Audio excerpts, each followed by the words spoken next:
headed to the doctor again today. Monthly visit. One day I won't have to have doctors no more. Be sitting in heavenly places in a new body. Exactly. This old body wearing out. Man, look at them clouds. It looks black. Looks like storm clouds. Yeah. Right there it does. The sun's shining. Sun's shining back there. Black clouds up here, yeah. 4 degrees. Anyways, if we ain't got time, I'd like to stop and show y'all the lake. Maybe on the way home this time, if I can remember, if it ain't dark by the time we get back home, because it gets dark early now. And of course, we got the boss man with us. Got the boss man. Porky, look at Mama. Porky, where we going? Where we going? Huh? Where we going? Going bye-byes? Going bye-byes? Stay up there. Yeah, well, you know, when you give him, he loves to get in the window, loves to ride in the window, just like every dog, I guess. You gonna stick your body out? It's pretty cold out there, isn't it? He says that wind is cold. Yeah. Where you going, man? There you go. I think he's back and forth, back and forth, back and forth. Get him in the car now, he's back and forth. He's got Daddy's work jacket stuff spread over there. Actually, I gotta go to the hospital the 17th. Yeah, colonoscopy. No, colonoscopy and an endo. Are they going down my throat too?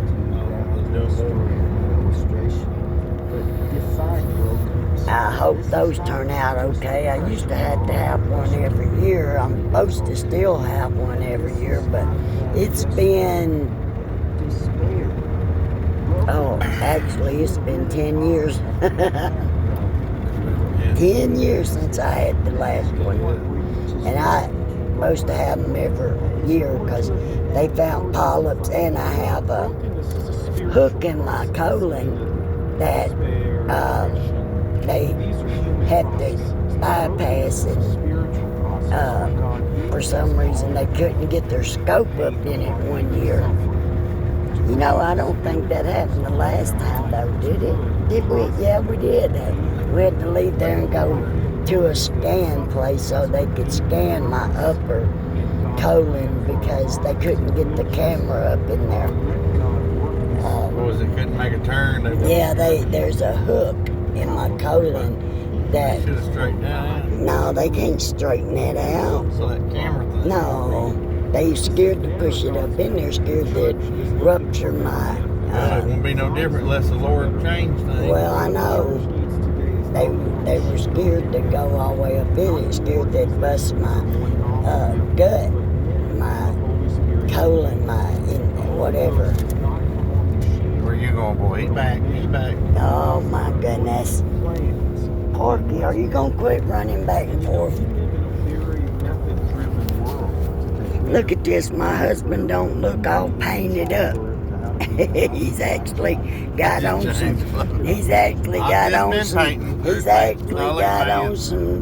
decent clothes today. He don't look like normally he does. He just runs right in his paint clothes and picks me up and takes me to the doctor. So normally he's got his paint clothes on. Y'all can tell we're up in the mountains. We just keep going through these rock clouds they busted through to make this road right here. Going over the lake. There's the lake. Center Hill Lake, right there. Beautiful plain water. Beautiful lake. Beautiful. It is the cleanest lake in Tennessee. Yeah. Freezing Nashville's a dump. Beautiful lake.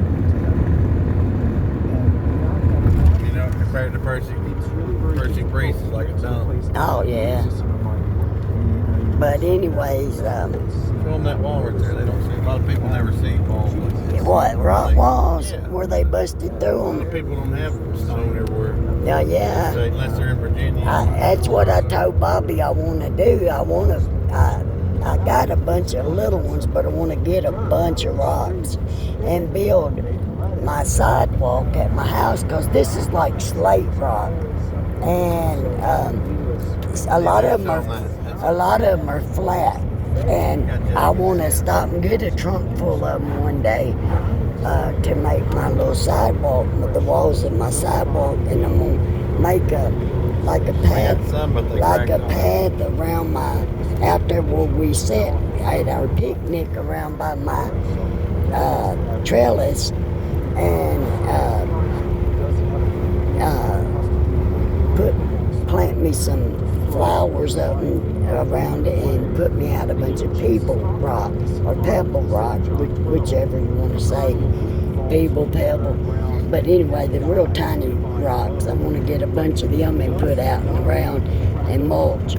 I'd like to have another little pond in the front yard. Look at there, ain't that beautiful?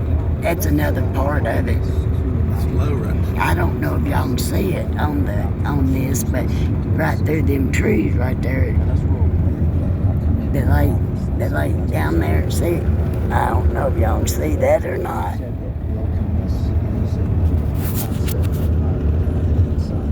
But anyways, yeah, my son-in-law had dug me out a pond where we owned our home up in West Tennessee. We lived out in West Tennessee, out there in Bonagua, and my son-in-law dug me a heart-shaped pond that I went up to my grandmother's land in Kittrell. One day I'm going to go up there and shoot a video of my grandmother's land. It's still in the family. One of my cousins actually lives there right now. It's still, it'll never be sold. It belongs to the family. And there ain't but one of my grandmother's kids left, and that's my Aunt Carmine. She's the last one out of 17 kids. And it's one of her kids that live there. And but that land, it's rode up. That land's never to be sold as long as there's a living there. Well, the problem with that is my grandmother, when she passed away, had over 106 great grandkids. Now she's got great grandkids. I mean, it's like there was 5 generations of her when she passed away. I think there's like 7 generations of her now. So that land will never be sold. It's supposed to stay in the family as long as there's family alive. It's supposed to stay in the family. Yeah, when my mom passed away, my mother was over the land. When my grandmother passed away, my mom is the one that paid the taxes on it and kept the house up and did all that stuff. Well, my sister, when my mom passed away, my sister wanted to fight and get that land and split it between me, her, and my brother. And I told her, no, I'm not getting in that fight, because that's family and that's not the way Granny wanted it, even though Mama did take care of that land for about 12, 13 years. She paid the taxes. She kept the little house up. She bought a lot of stuff to fix that little house up. She bought paneling and flooring and you name it. She fixed it up. Now, she rented it out, and the people that would rent it, who were family, they tore it up, and every time she turned around, she was having to put more and more money in it. But my sister wanted it, and yeah, we could have probably sold it for God only knows how much. I think they estimated it at $166,000 or $266. I'm not sure. She owned 200 acres, but by the time she died, where she'd sold a little here and there, she was down to 17 acres. But I think, no, I'm sorry, she was down to 27 acres, but I think 10 of that belongs to one of my cousins that my grandmother sold it to him. He says he's got a deed to it. And I believe him because he's got no reason to lie. If he's got a deed, it's his. I don't know why he didn't move there. But anyway, because it's peaceful out in Kittrell. It's country, it's peaceful. I spent most of my childhood there. We run them woods like it wasn't snake infested, rattlesnakes, copperheads, and we run around barefoot. Yes, we did, and never was afraid of snakes. But you know, now if I went through that land, now I would be looking for them rattlesnakes and copperheads. But back then, when we got, my grandmother woke us up before it was daylight outside, and we'd all be complaining, it ain't even daylight, it's dark. And she'd have a big breakfast on the kitchen table. She'd get up every morning, her and Granddaddy, and cook biscuits and bacon and sausage and eggs. She had good Lord, I know 100 to 200 chickens. God only knows how many. And goats. Oh man, we couldn't count them. They'd be everywhere. She had one that old hen. You walk in the yard, that thing would flog you, boy. She'd jump up on your chest and just flog you. She had a billy goat named Billy. She had a lot of goats, but she had one that they let run in the front yard. And his name was Billy. He is a big old goat. And you had to watch yourself. You didn't bend over in front of him because he would butt you and knock you head first. You had to watch it. And she had 2 geese. And they would come at you and attack and hiss at you like a snake and just attack and bite at your ankles. I mean, yeah, we loved it up there. My sister, not so much so, but me and my brother loved to go up there. I loved it because we lived in the city. And even though back then Murfreesboro was a small town and it wasn't very busy, now Murfreesboro is a big town. It's almost as big as Nashville now. It's big and busy. Oh, Lord. Busy. I'm glad I don't live up there no more. I was raised there, but like I said, I stayed at my grandmother's. I loved it more out in the country. So I'd go up there and, like I said, we'd ride dirt bikes and whatever, go-karts. Ride horses there, man. Go-karts. I rode a couple horses up and around there. But no, my horse was right down from where we lived, and I'd go get her every day and go horseback riding when I was at home. And when I had time during the school year, I didn't get to go to my grandma's that much, only in the summertime. During the school year, I could go sometime on the weekend, but most time I was showing horses, barrel racing, or whatever was going on. I rode horses every weekend, and used to ride in trails. I had a horse named Moonbeam, and she was cantankerous. She'd throw you in a minute. First 5 minutes of getting on her back, you was in for a ride. She'd buck for 5 minutes. Porky, what are you doing, buddy?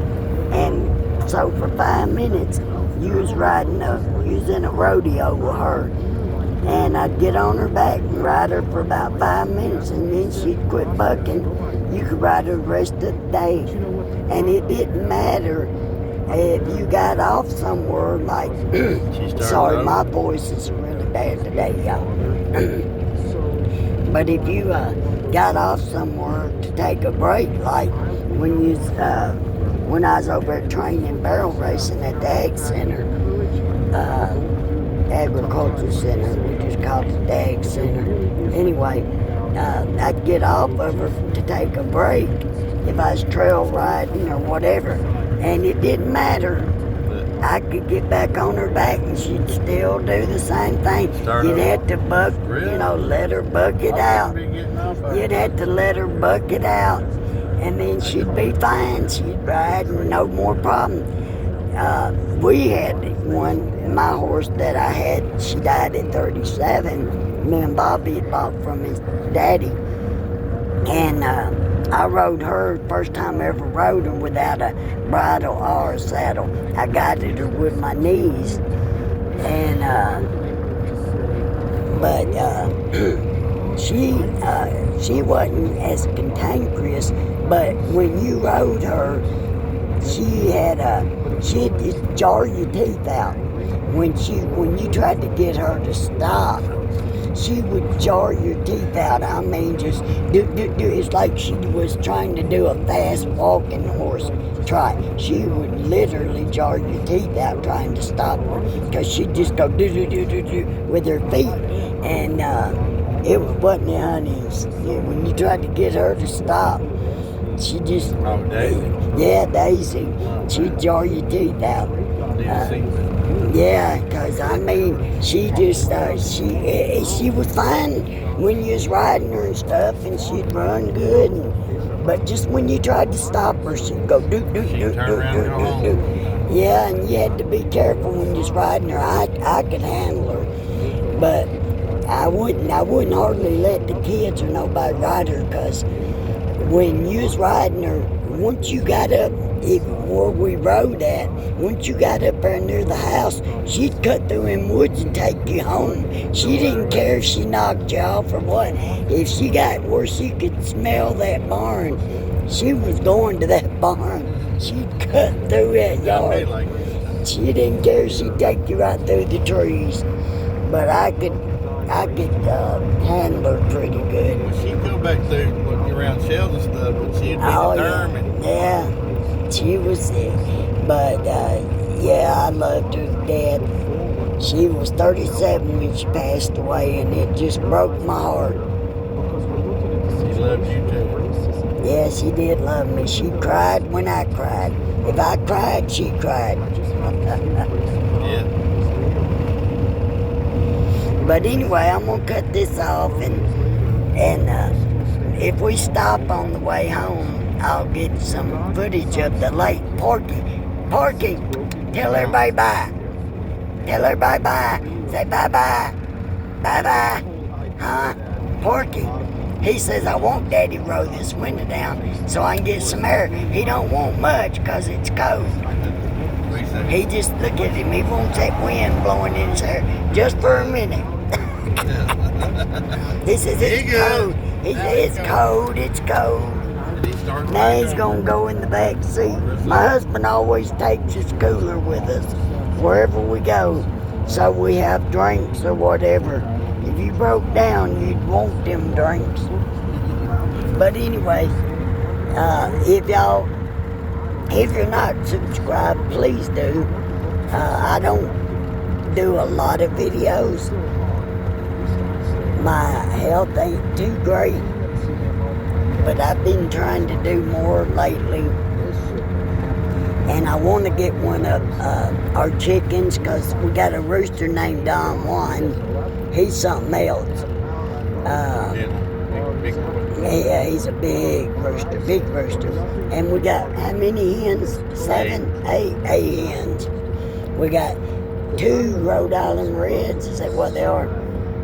And then we got 1 Dominica left, or 2. I think it's the one that's in Madison. And then we got, what's some other ones you got? One of them was black. Them gold one, blonde, I got one named Blondie, one named Goldie, one named Freckles. I had Speckles, and I forget what I'd named the other black and white one. And then I got Red. She's one of the Rhode Island Reds. Well, we got 3 red ones. She survived. We got 3 red. She survived the dog attack.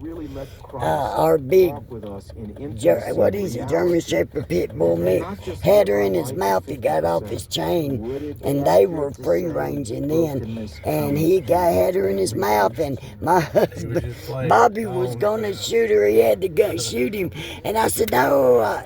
I said, no, wait a minute. And I was glad I didn't hear that gun go off, and I went outside and sat down on the front porch. I said, come here, Red. and she come right over. I said, "Come here, Bruiser," and he come right over to me, and he let her loose. He barely had it. And she did. She was laid open where his teeth was. It had laid her open, and she'd lost What'd we put on her? some ointment or feathers. something? Yeah, we put She some lived. ointment on her, and she lived. She's still living now. But we thought she was dead. We thought he'd killed her. I mean, he had her in his mouth for what, 10 minutes? Running around there. And my husband got my 357, and I thought, Lord, don't let me hear that gun go off. And I run out there. Yeah, he come, brought her right over to me. Well, the dog was a gift to us too. Yeah, the dog. We did. It wasn't like I raised he's him. just My dog just. he's just a puppy, and we didn't know that much about him. And He's a good dog. we rescued him from a woman that goes to church with us. She's an older woman, and she had a grandson that wanted the dog. It was just a puppy, and they didn't, they'd had him for, I don't know, about 6 months. No, he ain't even hardly a year old now. But anyways, he'll be a year old. We got him. Well, yeah, I think he's over a year old now. But he's over a year old now. We'll have him a year come winter, because he was here last winter. Longer. Yeah. So anyway. All right, y'all. We love you. God bless. And yeah, subscribe if you want to. And hit that like button. Comment, please. Let me know what y'all'd like to see. Like I said, I am going to do a video of the chickens, and I'd like to do one of all of our rabbits. We've got quite a few rabbits. Ones that are breeders that we've had quite a while. And but I'd Meat like rabbits. to, yeah, and we raise meat rabbits. We do eat our meat. We do. Anyway, we ain't eat none of our chickens. We eat their eggs. But if we would if we had to. But we do eat our rabbits. Not all of them. We got several that are our breeders that we keep. But anyways, so just give me a comment. Let me know something. Say something, even if it's wrong. We love y'all, and God bless. And I'll try to get another video out before long. I can't make a schedule because I don't know how I'm going to feel from day to day. God bless y'all.